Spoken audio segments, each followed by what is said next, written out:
think about what is missing in your life and you talk to your friends about it and you put your attention and your energy on it in your telephone conversations and you go to sleep thinking about what is missing and you have this kind of an energy system going on for you, you will continue to have what you are thinking about show up in your life, and you'll see more and more and more of missingness continue to show up.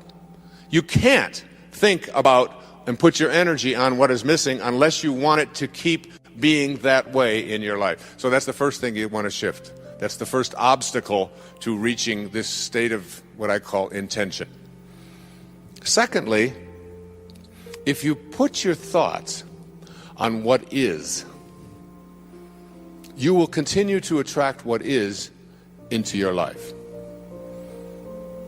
Now, I'm going to suggest something very strange up here right now. I told you when it gets weird, that you have the ability to put your attention on an inner mantra that I have recorded in a CD called Meditations for Manifesting, that came to me from a teacher 2,300 years ago, named Patanjali in India, who taught people at that time, when this is before the Middle Ages, this was like when people hadn't been out of caves too long, was teaching people how to levitate, and was teaching people how to bilocate, and was teaching people how to have the gift of fish and loaves 300 years before Jesus showed up on this planet. And his aphorisms of Patanjali are a big part of the spiritual solution to every problem. And what he suggested at that time is a meditation called japa. And this meditation is something where you take your attention, your inner energy, off of what is and onto what you intend to manifest, and you repeat the sound that is in the name of God as an inner mantra. And by repeating this sound, you attract the energy from outside of yourself, that is the source from which you emanated, to cooperate with you and literally collaborate with you to shift it into whatever it is that you intend to manifest. And you can do this with money. You can do this with getting pregnant if you haven't been able to do that. You can get it with selling your home. You can get it, and if you take a look at 300 years later, 400 years later, John the Baptist writes in the New Testament, the opening line of the of the book of John in the New Testament. In the beginning was the Word, and the Word was with God, and the Word was God. As strange as it may sound to you, based upon the conditioning that you have had, just like Ivan Illich, the repetition of the sound as an inner mantra is a way of getting in the gap. And it is a way of, when you repeat this sound, attracting whatever energy, that dormant forces that are out there, into your life to have whatever you need show up. And all I can say to you is, I stand up here before you tonight from my heart telling you that it has always worked for me. It is a meditation practice. It is so powerful. And I can't tell you how many people have been practicing it, including Gary, who spoke to you here today. And there is absolutely no limit to what you can attract into your life simply by practicing it. I have put it on CD. I put it in Getting in the Gap. I teach it. I donate all of the proceeds from it to charities because I was asked to teach it, but to take no money for it. And I've been doing it for several years now. If your thoughts are on what is, let's just say you've got a disease process. Cancer, arthritis, the flu, a cold. If your thoughts are on, if you get a sniffle, and your thoughts are on, this is in my nose today, but tomorrow it'll be in my throat. On Wednesday, it'll be down in my chest. On Thursday, I'll probably have a fever. I'm going to have to take Friday off. Now, it's Monday morning, and you've got a sniffle, and in your mind you're taking Friday off with a fever. If this is how you have trained your mind to work, to put your attention on the circumstances of your life, self-actualizing people, Abraham Maslow was a great teacher of mine. I was blessed to know him. I was blessed to be one of his devotees. He died on the 14th of June, 1970, in the same hour that I walked across the stage at Cobo Hall in Detroit receiving my PhD. In the same hour. He passed the baton on. He said, I've taught self-actualization to the academic world. Now you take it to the masses. And Maslow said, self-actualizing people are distinguished from everybody else with this sentence: they must be what they can be. They must be what they can be. And one of those 10 secrets for success and inner peace is that you can't solve a problem with the same mind that created it. And know this, that your mind created everything in your life that you call a problem. And self-actualizing, highly functioning people who live at these extremely, extraordinarily high levels of consciousness never put their thoughts on what is if they don't like what is. Because if your thoughts are on what is, and you despise what is, and if you look at poor people, if you look at unsuccessful people, if you look at sickly people, if you look at tired people, if you look at addicted people, you will see people who put their attention constantly on their problems, on what is wrong, on what isn't working, on what I can't do, and so on. They'll tell you about it, they'll focus on it, and when your thoughts are on what is, and what you think about is what expands, you continue to attract more of what is into your life. When I had a practice, I had a woman who came to me who said, I just went through a divorce 7 months ago, and I've been dating, and I've dated 4 different men, and all 4 of them have used me as a sex object. And every single one of them called me up after the first date and were mistreating me, and they didn't have any respect for me, and that was the end of it. And she said, I'd like you to talk to all 4 of these men. And I said, there's only one common denominator here. You are attracting into your life what you are putting your attention on. It's called the Job effect. You can't think about what is missing, and you can't think and put your energy and talk about what is if you don't like what is. Can't do that unless you want more of that to show up. Third, you cannot put your attention or your thoughts or your energy on what always has been. If you put your thoughts or your energy on what always has been is what will continue to show up into your life. What always has been is the wake of a boat. Your life is a boat. It's heading up the river in that direction. And it's heading there at 40 knots. And you're standing on the stern, and you're looking down at the water, and as the boat goes in this direction, here you are looking down into the water, and what do you see? You see the wake. And what is the wake? The wake is the trail that is left behind. That's what the wake of your life is. That's what the wake of the boat is. And if you ask yourself the question, what's driving the boat? What's making this thing head in this direction? The answer is the present moment energy that is being generated by the engine, and nothing more is what's making the boat go in this direction.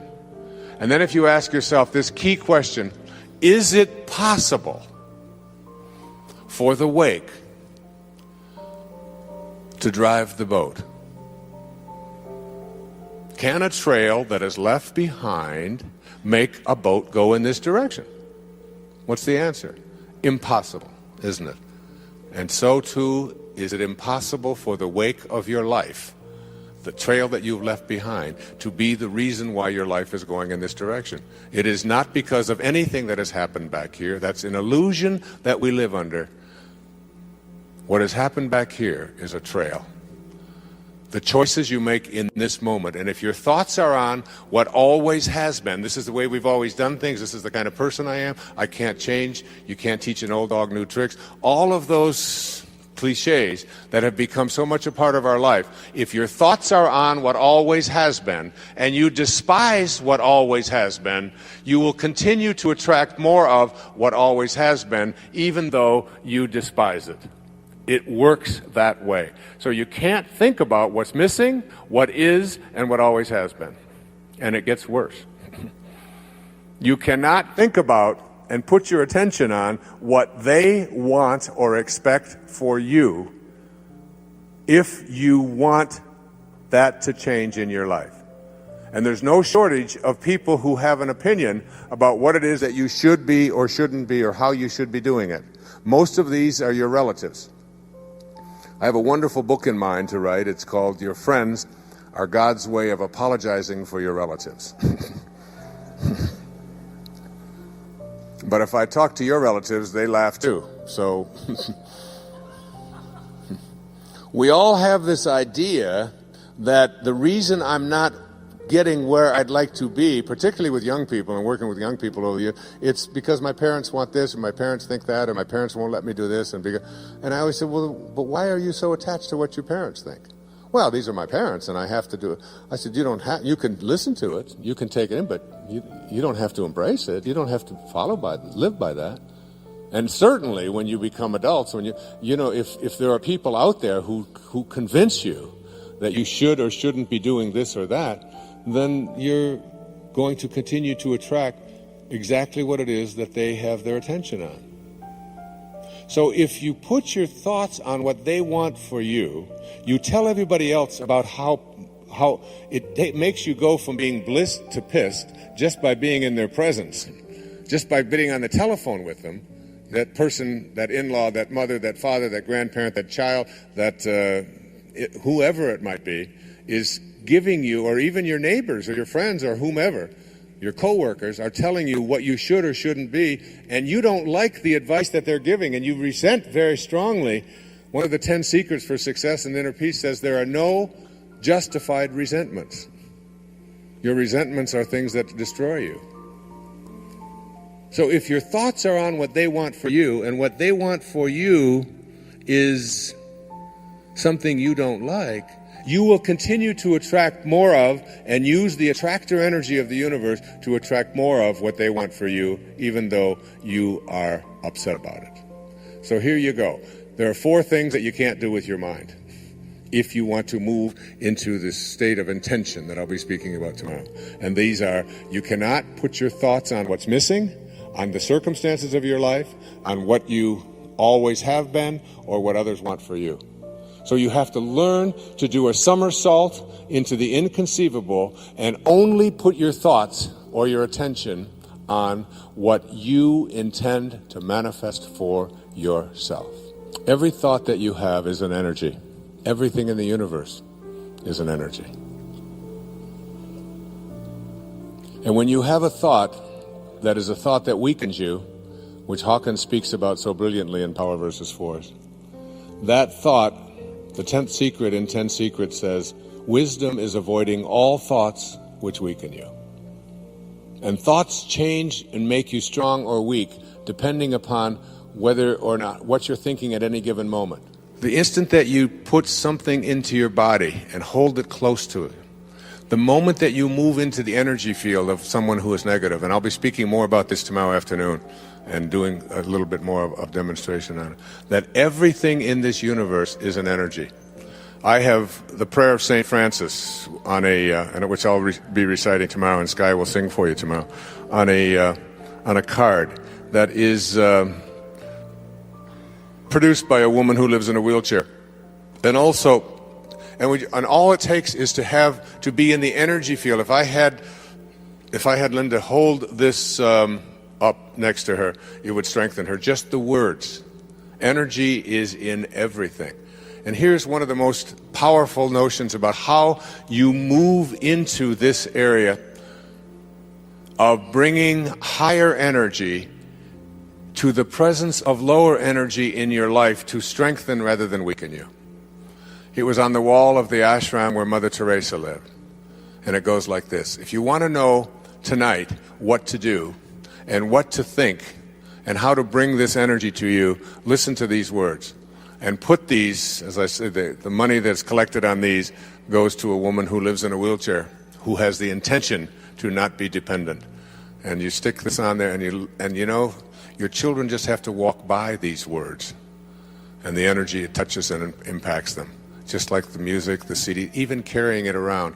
It's why I knew that Sky's CD would strengthen rather than weaken. You can take the Prayer of St. Francis, which she sings on there, put that on in your car and play it in a moment of frustration or anguish in traffic, and you know what? You can move the traffic. I know you laugh and you think that kind of thing is impossible. There is nothing that you can't do when you shift your energy from energies that weaken to energies that strengthen. And this is what Kent Keith had written and what Mother Teresa lived by. She said, people are often unreasonable, illogical, and self-centered. Forgive them anyway. If you are kind, people may accuse you of selfish, ulterior motives. Be kind anyway. If you are successful, you will win some false friends and some true enemies. Succeed anyway. If you are honest and frank, people may cheat you. Be honest and frank anyway. What you spend years building, someone may destroy overnight.